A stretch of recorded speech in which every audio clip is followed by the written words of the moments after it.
नहीं आऊंगी, मैं कभी नहीं आऊंगी। जिस घर में मुझे और मेरे बच्चे को इज्जत नहीं मिल सकती, हक नहीं मिल सकता, वहाँ मैं कभी नहीं आऊंगी। ससुराल से निकलते समय कहे गए अपने शब्द काम्या आज भी भूली नहीं थी, लेकिन पति के मुन्ने सहित लौट आने के अनुरोध पत्र और हालत के मद्देनजर उसे लौटना पड़ रहा था। मायके से ससुराल तक की यात्रा तय करने के बाद कश्मीरी गेट दिल्ली के बस अड्डे पर बैठी काम्या गोद में मुन्ने को लिए पति की प्रतीक्षा कर रही थी। गुजरा हुआ कल उसे वर्तमान से बार बार खींच अतीत में ले जा रहा था। हाँ, नहीं भूल सकती मैं उस रात को जिसने सजा बना दिया है मेरी जिंदगी को। रो पड़ी थी वह कहते हुए, तो बार बार उस बात का जिक्र करके घर की शांति क्यों भंग कर देती हो। पति शायद चिल्लाकर अपनी बात को सही करार देना चाहता था।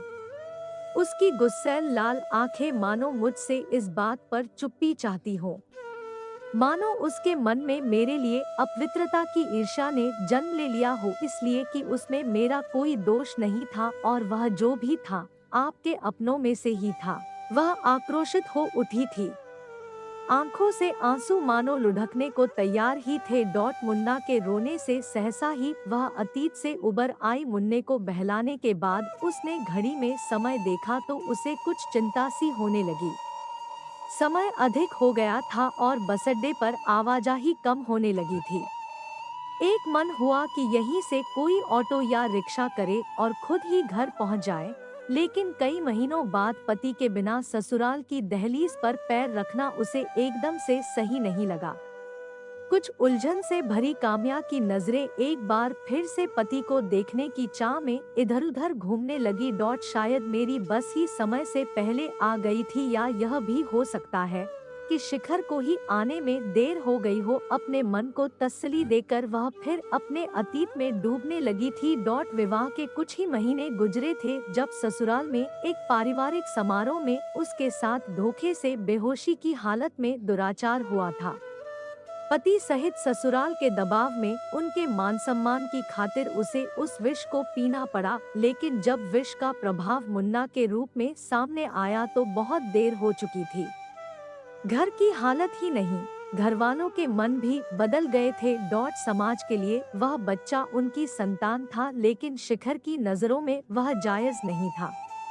बस यहीं से शुरू हुआ था एक पति के विरोध का सिलसिला और माँ के मातृत्व का संघर्ष, जिसकी परिणति उसकी मायके लौटने के रूप में हुई थी। हाँ, बस बहुत हुआ यह हर दिन का जलना। इस बार वह अपना सामान बांधे मायके लौटने को तैयार हो गई थी। नहीं रहना मुझे अब बार बार की इस बेइज्जती जिंदगी में, जहाँ मेरा कोई अस्तित्व ही नहीं है। तो लौट कर भी मत आना इस दहलीज पर अगर इतने ही मान सम्मान की चिंता है तुम्हें। शिखर के कहे इन शब्दों में जैसे पूरी ससुराल की आवाज शामिल थी उस दिन। हाँ, नहीं आऊंगी, और उन्हीं शब्दों पर फिर अटकी थी काम्या। सोचते सोचते क्या सोच रही हो काम्या? सामने खड़े हुए शिखर की आवाज ने जैसे उसे एक गहरी खाई में से वापस जमीन की सतह पर ला खड़ा किया हो। जी कुछ नहीं, उसने सामान समेटते हुए शिखर को जवाब दिया। जेठ जी के अचानक गुजर जाने का सुनकर बहुत दुख हुआ। मनुष्य के कर्म उसके आगे आगे चलते हैं काम्या। शिखर के स्वर में गंभीरता थी, शायद यही उनके कर्मों का फल था।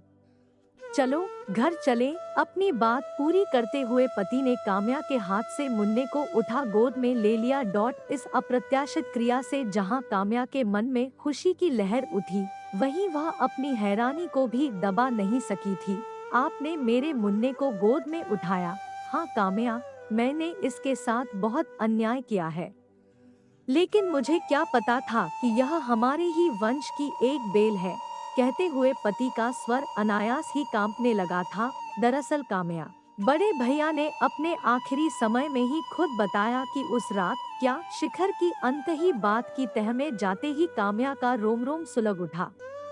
पल भर को लगा कि उसके पैरों के नीचे से जमीन और सिर के ऊपर से जैसे आसमान हटा दिया गया हो। एकाएक पत्थर हो गए कदमों ने आगे बढ़ने से इनकार कर दिया। रुक क्यों गई काम्या? चलो ना, घर चलें। शिखर ने कदम आगे बढ़ाते हुए कहा। घर? कौन से घर? किसके घर? सहसा एक व्यंग्यभरी कंपकंपारी मुस्कान काम्या के होठों पर आ गई।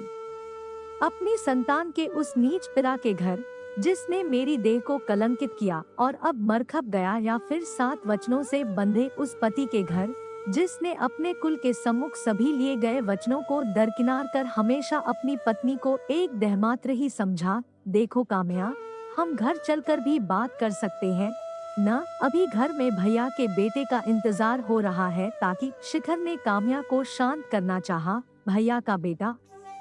हाँ, उसका बेटा। मेरा नहीं? अब मेरा है भी नहीं। काम्या के चेहरे पर रोष झलक आया था। अब मुझे चाहिए भी नहीं है। हाँ, ले जाओ इसे। यह कहते हुए काम्या पीछे की ओर लौट पड़ी। काम्या, काम्या, शिखर उसे पुकार रहा था। लेकिन काम्या वापस पीछे लौटते हुए उसी बस में जा सवार हुई जिससे कुछ देर पहले ही वह अपने पति के शहर लौटी थी। बस का हॉर्न अपनी तेज आवाज में बस के चलने की घोषणा कर रहा था। आपका समय निकलकर हमारे साथ था, इसके लिए आपका धन्यवाद। अगली बार फिर से मिलते हैं नए और रोचक वीडियो के साथ। चैनल को सब्सक्राइब करना न भूलें। धन्यवाद और शुभकामनाएं।